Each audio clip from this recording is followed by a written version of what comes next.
Good morning అందరికీ. Urban residential స్కూల్లో 5th class అబ్బాయి టేబుల్స్ రాస్తుండు.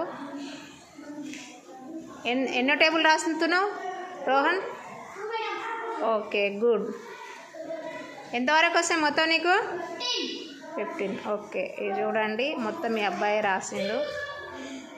ఇటు మళ్ళీ రోహన్, స్క్వేర్స్ వస్తాయా? రాయండి, కింద రాయి, ఇక్కడ రాయి, స్క్వేర్స్ రాయి. చెప్